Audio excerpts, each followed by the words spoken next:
Hey everyone, it's Desiree, and I am here with another design team project for Scrapping for Less. Today's feature is going to be Avery Elle, and this beautiful stamp set is called Floral Bouquet. I'm going to be using 3 distress oxides, and I'm going to be doing my work on a piece of Bristol paper.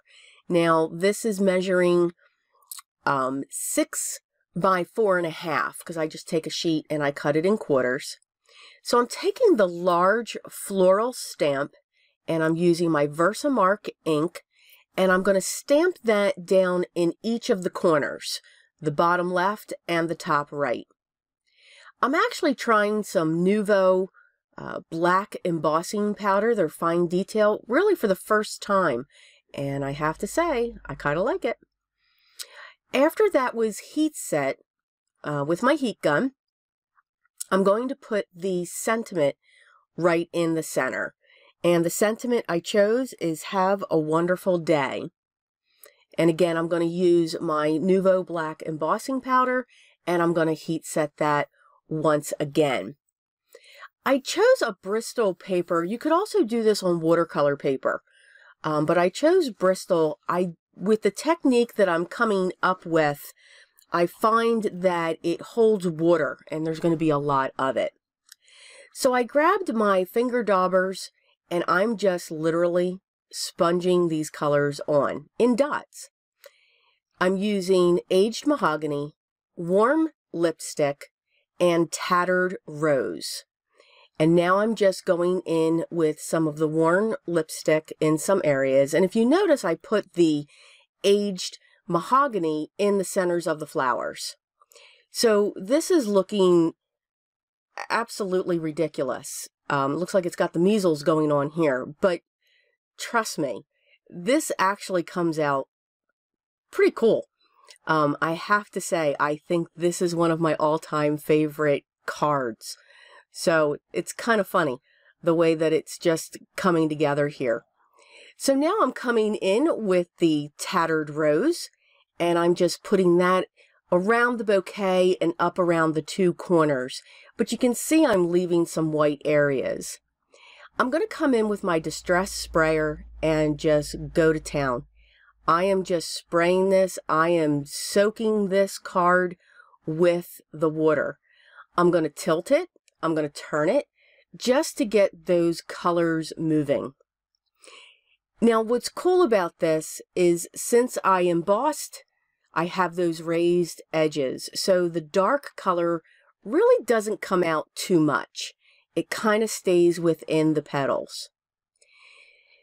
I'm extremely impatient, so I must use my heat gun, and I use my Ranger heat gun. It's just a different type of heat that comes out because of all the embossing.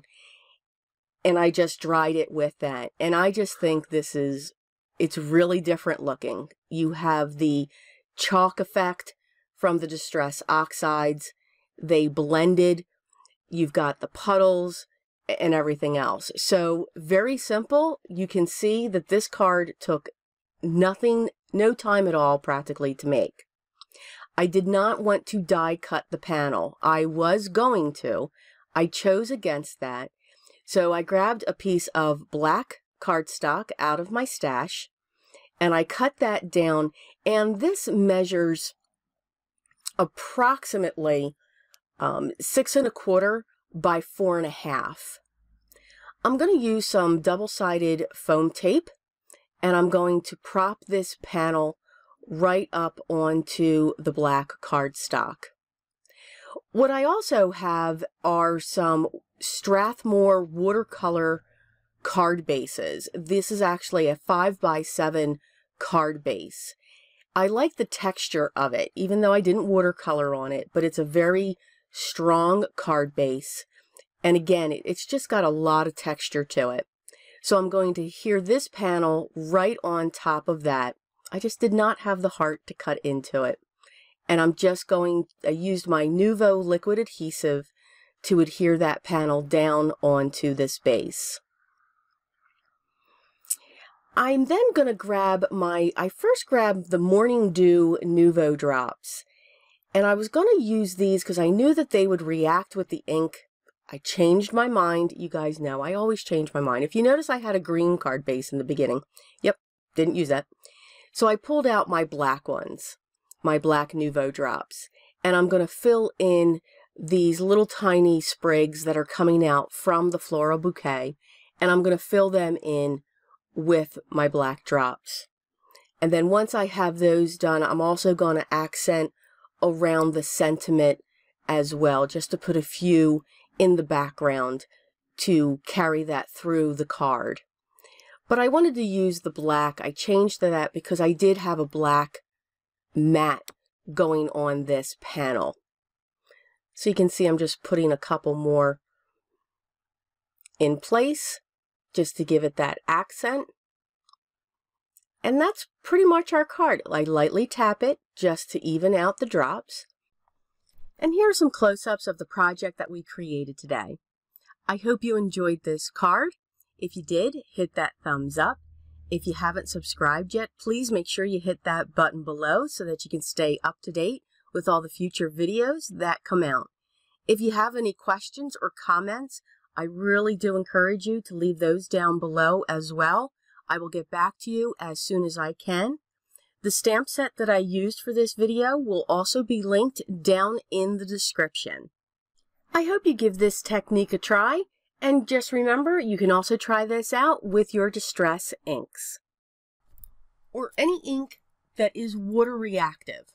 You're not going to get the same exact effect, but you'll still get that watercolor look where the colors are going all over the place. Again, thank you so much for watching, stopping by, and hanging in there with me. But again, there is so much more to come. But most important, always remember, everyone, be creative.